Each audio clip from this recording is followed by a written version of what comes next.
স্নেহা ছিল শহরের অন্যতম ধনী এবং প্রভাবশালী পরিবারের একমাত্র মেয়ে। তার বাবা ছিলেন একজন নামকরা শিল্পপতি, যার সম্পদ আর ক্ষমতার কোনো শেষ ছিল না।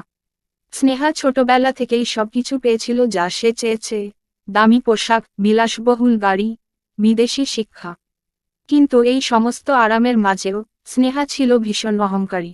তার কাছে দারিদ্র্য ছিল একটি অপরিচিত শব্দ, এবং সাধারণ মানুষদের প্রতি তার কোনো সহানুভূতি ছিল না। সে সব সময় ভাবত যে অর্থ এবং ক্ষমতা দিয়েই মানুষকে বিচার করা উচিত। অন্যদিকে অয়ন ছিল এক গ্রামের ছেলে।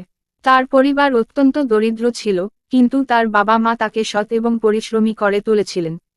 অয়ন শহরে এসে একটি ছোট্ট কলেজে ভর্তি হয়, যেখানে সে পড়াশোনার পাশাপাশি একটি পার্ট টাইম কাজও করত।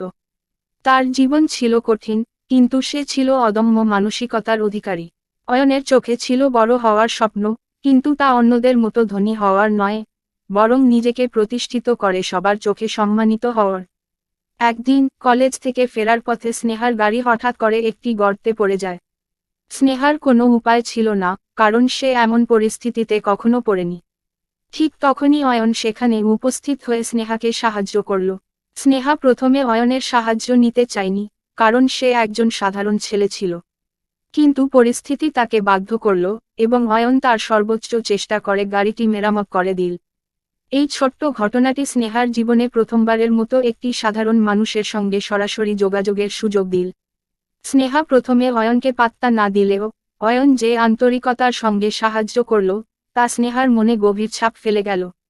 কিছুদিন পর স্নেহা আবার অয়নের সঙ্গে দেখা করার একটি অজুহাত খুঁজে বের করল, এবং ধীরে ধীরে তাদের মধ্যে কথা শুরু হলো। তাদের কথাবার্তা ধীরে ধীরে বন্ধুত্বের রূপ নিল।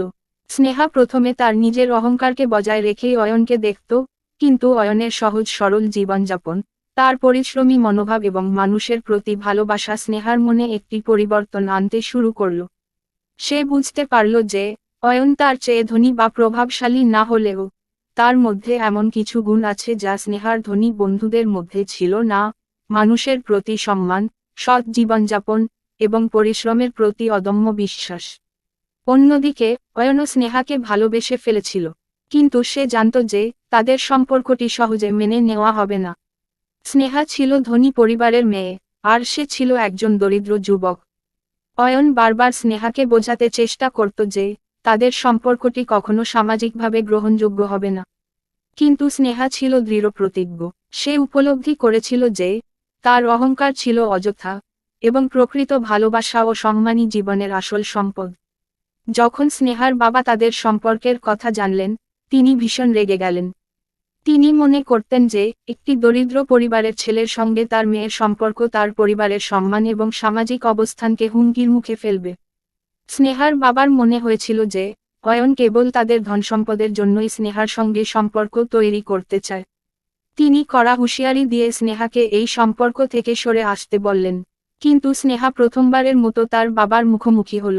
সে তার ভালোবাসার কথা সাহসের সঙ্গে জানালো, এবং বলল যে অয়নের মতো একজন সৎ এবং ভালো মানুষকে পাওয়াই জীবনের আসল সম্পদ।